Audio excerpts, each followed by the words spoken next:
ప్రజల లోపల ఒక సామాజిక చైతన్యాన్ని సామాజిక స్పృహను నింపాలని కూడా ప్రభుత్వం ఆలోచన చేస్తుంది. అందుకే తెలంగాణ నుండి ఈ డ్రగ్స్ ను తరిమి కొట్టడంలో భాగంగా ప్రజలందరూ భాగస్వాములై మన పిల్లల్ని జాగ్రత్తగా చూసుకోవాలని తెలియజేస్తూ, గంజాయి మత్తుకు మరిగితివి బతుకునే గాలికే వదిలితివి,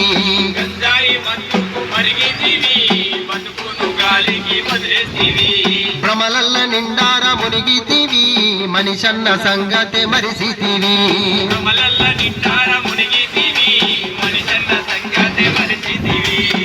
చేతులార చేజర్చుకుంటివిరా నీ జీవితం, చేతులార చేజర్చుకుంటివిరా నీ చిన్ననాడు చెడు సూపతంటే అడుగు బయటకే పెట్టలేదు, అడుగు బయటకే పెట్టలేదు, అడుగు బయటకే పెట్టలేదు, కళ్ళు గుక్క బీడి వాసనొస్తే కడుపుల ఏదున్న కక్కితివి, కడుపుల ఏదున్న కక్కితివి, కడుపుల ఏదున్న కక్కితివి, ఆ కాలేజీ క్యాంపస్ ఏ మత్తు జల్లిందిరా నీ బతుకుపై, కాలేజీ క్యాంపస్ ఏ మత్తు జల్లిందిరా నీ బతుకుపై, కలదప్పి మా కంట. అంటే ప్రజల లోపల చైతన్యపరిచేందుకు ఈ కార్యక్రమాలను నిర్వహించడం అనేది జరుగుతుంది. కాబట్టి దయచేసి ప్రతి ఒక్కరూ ఈ కార్యక్రమంలో పాల్గొనాలి. మేము చెప్పే విషయాలు దాదాపుగా మీ అందరికీ తెలిసిన విషయాలే కానీ మళ్ళొకసారి తెలియజెప్పడానికి రావడం జరిగింది. కాబట్టి ఇవన్నీ పాటించాల్సిన బాధ్యత మీ అందరి మీద అని చెప్పి తెలియజేస్తూ, యువత ఈ మధ్యన పెడదారిన బట్టి గంజాయి ఈ డ్రగ్స్ కు అలవాటు పడి ఏమైతుందంటే ఆ మత్తు లోపల దానికి అలవాటు పడ్డ పిల్లగాళ్ళు ఏం చేస్తుందంటే మర్డర్లు, మానభంగాలు, దోపిడీ, దొంగతనాలు చేసి జైలు జీవితాన్ని గడపడం. అన్న ఒక 5 నిమిషాలు అన్న ఆగులు నాకు కొంచెం. కాబట్టి దయచేసి పిల్లగాళ్ళు మర్డర్లు, మానభంగాలు, దోపిడీ, దొంగతనాలు చేసి అలాగే ఆ మత్తు లోపల స్పీడ్ గా బండి మీద వెళ్లి బస్ కిందను, లారీ కిందను పడి చనిపోవడం, లేకపోతే యాక్సిడెంట్ కాళ్ళ చేతులు విరిగే పరిస్థితులు వచ్చినాయి. కాబట్టి దయచేసి పిల్లగాళ్ళు గంజాయి డ్రగ్స్ కు అలవాటు పడ్డ పిల్లగాళ్ళు ఎట్లుంటారంటే వాళ్ళ కళ్ళు ఎర్రబడతాయి, ఆకలి మందగిస్తుంది, కోపం అధికంగా ఉంటది. ఆ మత్తు లోపల వాళ్ళు ఏం చేస్తున్నారో తెలియని పరిస్థితి లోపల ఉంటారు. కాబట్టి మన పిల్లగాళ్ళు రోజు కాలేజీకి వెళ్తుండ్రు, జగిత్యాలు చదువుకున్న పిల్లగాళ్ళు ఎట్లా పోతుండ్రు, వాళ్ళ యొక్క నడవడికి ఎట్లుంది, వాళ్ళ యొక్క దోస్తాన్ ఎట్లుంది, వాళ్ళ యొక్క మాట తీరు ఎట్లుందని చెప్పి తల్లిదండ్రులుగా మీరు అందరూ గమనించాల్సిన బాధ్యత మీ అందరి మీద ఉంది. ఎందుకంటే ఇది గంజాయి అనేది పిల్లల లోపల ఈ మహమ్మారి చేరి ఏమైతుందంటే వాళ్ళ జీవితాన్ని మొత్తం చిన్నాభిన్నం చేస్తుంది. మధ్య లోపలనే వారి జీవితం చాలించే విధంగా, అంటే వాళ్ళు చనిపోయే విధంగా కూడా చేస్తుంది. కాబట్టి దయచేసి దీన్ని అరికట్టాల్సిన బాధ్యత మీ అందరి మీద ఉంది. కాబట్టి ప్రతి ఒక్కరు తల్లిదండ్రులు పిల్లలు కాలేజీకి వెళ్ళి చదువుకుంటే వాళ్ళు ఖచ్చితంగా కాలేజీకి వెళ్తున్నా లేదా అని చెప్పి నెలకు ఒక్కసారన్నా 2 సార్లు ఖచ్చితంగా కాలేజీకి వెళ్ళి ప్రిన్సిపాల్ని అడిగి మా పిల్లగాని అటెండెన్స్ పర్సెంటేజ్ ఎట్లుంది, వస్తుందా లేదా, ఎట్లా చదువుతున్నది మాత్రం దయచేసి తెలుసుకోవాలి. ఎందుకంటే మనందరం కష్టపడేది మన పిల్లల భవిష్యత్తు కోసమే. 4 రూపాయలు డబ్బులు సంపాదించి కూడబెట్టేది ఏంటంటే వాళ్ళు గొప్పగా చదివించాలి, వాళ్ళు గొప్పగా పెళ్లిళ్ళు చేయాలి, వాళ్ళ జీవితం గొప్పగా నిర్మించాలని చెప్పి ప్రతి ఒక్క తల్లిదండ్రులు కోరుకుంటారు. కాబట్టి దయచేసి ఈ గంజాయి మహమ్మారిని మన గ్రామం నుంచి తరిమి కొట్టాల్సిన బాధ్యత మీ అందరి మీద చెప్పి తెలియజేస్తూ, దీని మీద మిత్రుడు రాజధాని గలం లోపల ఒక మంచి పాట విందాం.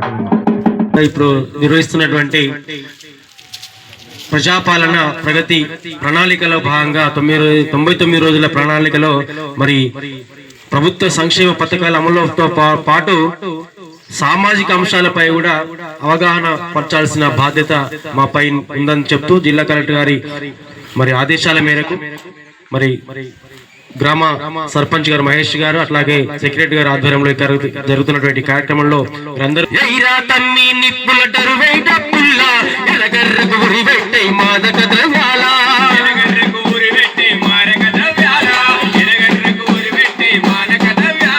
సమాజాన్ని సగం చేసే వదిలేందుకు ప్రజాప్రభుత్వంతో నిప్పుల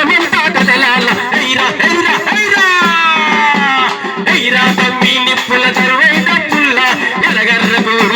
మాదక ద్రవ్యాల ఎనగర్రకు ఉరివెట్టి మాదక ద్రవ్యాల ఎనగర్రకు ఉరివెట్టి మాదక ద్రవ్యాల పడి చదివే పిల్లగాళ్ళ బయలు చంట కమ్మలలో మెసులుతుంది.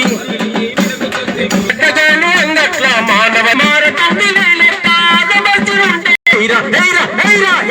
మాదక ద్రవ్యాల ఎనగర్రకు ఉరివెట్టి మాదక ద్రవ్యాల ఎనగర్రకు ఉరివెట్టి చోరుదారు పేర్లతోని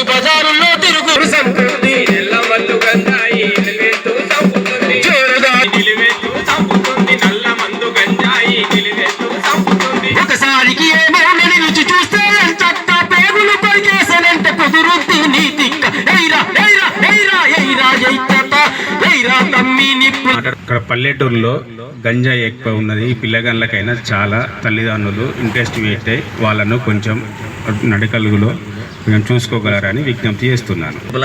మన ఈ గంజాయి డ్రగ్స్ और మళ్ళా పల్లెలో ఈ క్లీనింగ్ దాని గురించి ఒక అవగాహన కోసం వీళ్ళు వచ్చారు.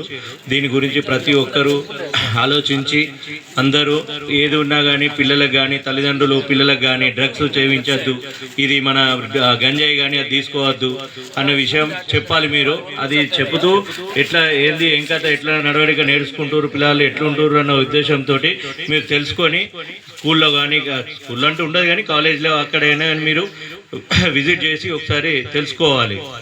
వారు పల్లెలో ఇప్పుడు క్లీనింగ్ కోసమని వీళ్ళు మనోళ్ళు వాళ్ళందరికీ ప్రతి ఒక్కరికి ధన్యవాదాలు.